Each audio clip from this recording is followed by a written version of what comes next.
मी यामिनी भागवत. आमच्या शाळेमध्ये जेव्हा सर आलेले म्हणजे डेमो दाखवायला, त्यावेळेस सरांकडे बघूनच इतकी पॉझिटिव्हिटी आली की वाटलं की हाच तो माणूस ज्या माणसाकडनं आम्हाला शिकण्यासारखं आहे. सरांनी डेमो दिला. पहिल्यांदा आम्हाला कळत नव्हतं की चांगलं असेल नाही असेल. डेमो कंप्लीट झाल्यावर सरांचा कॉन्फिडन्स, सरांचं उभी राहण्याची पद्धत, सरांचा कॉन्फिडन्स, बोलण्याची स्टाईल सगळ्यामुळे आम्ही इतके प्रभावित झालो की ठरलं की काहीही झालं तरी मी या वर्कशॉपला जाणार. आणि झालं तर त्याचप्रमाणे 24-25 जूनला आम्ही वर्कशॉपला सगळेच जण आलो. आमची स्पेशल 40ची बॅच होती. त्याचे रूल्स होते, प्रत्येक वर्कशॉपचे वगैरे रूल्स असतात, तसे रूल्स होते, सगळं काही होतं. आणि सरांनी त्या वर्कशॉपची अरेंजमेंट इतकी छान केलेली की 2 दिवसात एकाही मुलाला बोर होणार, कंटाळा येणार असं काहीही नव्हतं. इतकं छान, मस्त, एन्जॉयबल, इतकं छान वर्कशॉप होतं की शब्दात त्या सगळ्या भावना मांडणं खूपच कठीण आहे. एवढं छान वर्कशॉप माझ्या तरी माहितीप्रमाणे किंवा सगळ्यांच्याच माहितीप्रमाणे कुठेही होत नाही. सिद्धेश परब ही अशी एक व्यक्ती आहे की जी स्वतःचा फायदा नाही बघत, समाजासाठी आपण उपयोगी यावं हे त्या व्यक्तीला वाटतं. आणि अशी व्यक्ती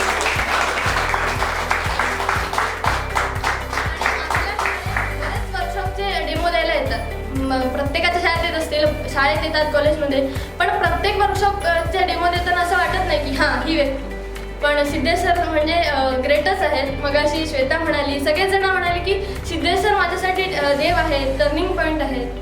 मलाही हेच वाटतं. देव म्हणजे काय, किंवा एखादा आपली प्रत्येकाचं एक आयडॉल असतं, एक आदर्श व्यक्ती असते जीवनातली.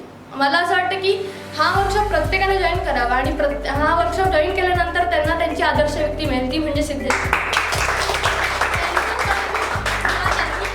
हा वर्कशॉप अरेंज केला म्हणून त्यांचं कौतुक नाही, पण प्रत्येक जण जो कोणी हा व्हिडिओ बघेल, जो कोणी आमचे रिव्ह्यू बघेल, त्याला प्रत्येकालाच वाटेल आणि वर्कशॉप जॉईन केल्यानंतर तर डेफिनेटली सगळ्यांनाच वाटेल की सिद्धेश परब सर काय व्यक्तिमत्व आहे ते. आणि माझ्या अनुभवावरनं सांगायचं तर मीही अशी होते की तापट, कुठल्याही गोष्टीला पटकन रिॲक्ट होणारी, इमोशनल फुल, आणि त्यानंतर भीती होते, बऱ्याच गोष्टींची भीती होती. कॉन्फिडन्स होता, पण तो कुठे यूज करायचा, कसा यूज करायचा हे कळत नव्हतं. वर्कशॉपला आले, त्यानंतर मी घरी गेले. पहिल्या दिवशी मी इतके एक्साइट होते की दुसऱ्या दिवशी आले. दुसऱ्या दिवशी इतक्या छान सरांनी टेक्निक शिकवल्या, कॅलेंडर टेक्निक, बॅकवर्ड टेक्निक, कितीतरी टेक्निक शिकवल्या, कितीतरी ज्ञान दिलं.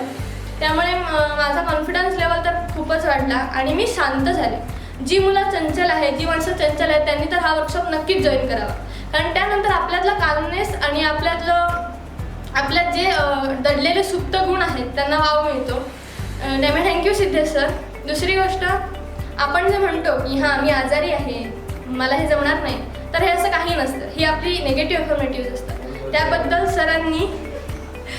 सरांनी इतकं छान गाईड केलं आहे की जी मुलगी म्हणायची नाही मी आजारी आहे, माझा पुनर्जन्म आहे, मला थोडंफार प्रॉब्लेम येऊ शकतात, ती मुलगी आज म्हणते की नाही मी आजारी कधी नव्हतेच, कारण मी जे आहे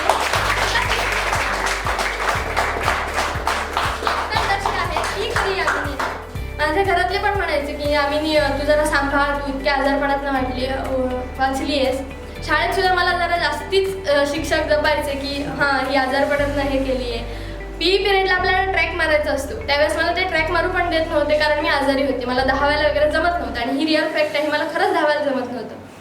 त्यानंतर बरेच महिने, जवळजवळ वर्षभर मी धावले सुद्धा नव्हते. आणि हा वर्कशॉप जॉईन केल्यानंतर हल्लीच मी पूर्ण आमच्या ग्राउंडचा ट्रॅक मारला. आमच्या शाळेचं नाव आहे SV माणगाव. तुम्ही नेटवर सर्च केलं गुगलवर तर आमच्या शाळेचं ग्राउंड केवढं मोठं आहे तुम्हाला कळू शकेल. त्याचा अख्खा ट्रॅक मारणं खूप कठीण आहे आणि सर्वसाधारण माणसं पण दमतात, तर तो ट्रॅक मी व्यवस्थित मारला, दमायला झालं नाही. त्यामुळे आपले जे अफर्मेटिव्ह असतात ते कसे वर्क करतात, कसे आपल्याला फायदेशीर ठरतात ते ह्यातून कळेलच. त्यानंतर मी मेडिटेशन आणि योगाबद्दल बोलेन.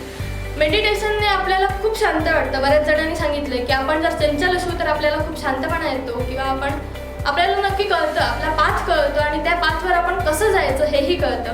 त्यामुळे मला तर असं वाटतं की हा व्हिडिओ जे बघतील त्यांनी नक्कीच या वर्कशॉपला. आणि हे मेडिटेशन बाहेर कुठेही तुम्हाला मिळणार नाही, आणि समजा मिळालंच तर इतकं इफेक्टिव्ह नसेल. त्यामुळे ह्या वर्कशॉपला प्रत्येकाने या, ह्याचा अनुभव घ्या आणि हे मेडिटेशन केल्यावर तुम्हाला तुमच्यातला बदल कळेल. मी हे वर्कशॉप झाल्यावर माझ्या फ्रेंडला फोन केला. तिने माझा आवाजच ऐकून म्हटलं की यामिनी तुझ्यात बदल झालाय. आणि हा बदल स्वतःलाही जाणवतो आणि लोकांनाही जाणवतो. आणि हा मी वर्कशॉप प्रत्येकाला सजेस्ट करेन, कारण ह्यातनं पर्सनल डेव्हलपमेंट होतेच. त्याबरोबर आपण एक समाजाचे भाग आहोत. समाजासाठी आपण काय केलं पाहिजे, आपले गोल्स कुठले आहेत, आपल्याला पुढे काय करायचं आहे ह्याची लगेच आपल्याला आयडिया येते. बरेच जण कन्फ्यूज असतात आपल्या करिअरबद्दल, फ्युचरबद्दल. त्याची आपल्याला निश्चितच आपल्याला कळू शकतं की हां आपल्याला हे करायचं आहे, आपल्याला ते करायचं आहे.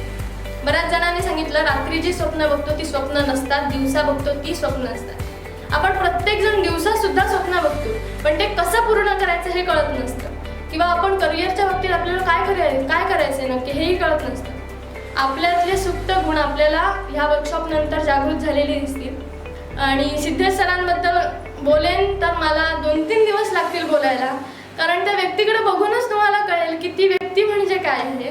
आणि अशी एक व्यक्ती एवढं छान ज्ञान देते की जे कोणी व्हिडिओ बघतील त्यांना मी खरंच विनंती करते, फक्त माझी पब्लिसिटी हवी, या वर्कशॉपची पब्लिसिटी हवी म्हणून नाही, स्वतःसाठी, समाजासाठी आणि आपण माणूस म्हणून जन्माला आलोय ह्यासाठी हा वर्कशॉप जॉईन करा.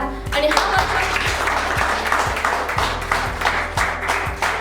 वर्कशॉप जॉईन केल्यानंतर स्वतःमधला बदल तुम्ही बघा, तुम्हालाही कळेल, लोकही तुम्हाला सांगतील. Thank you so much.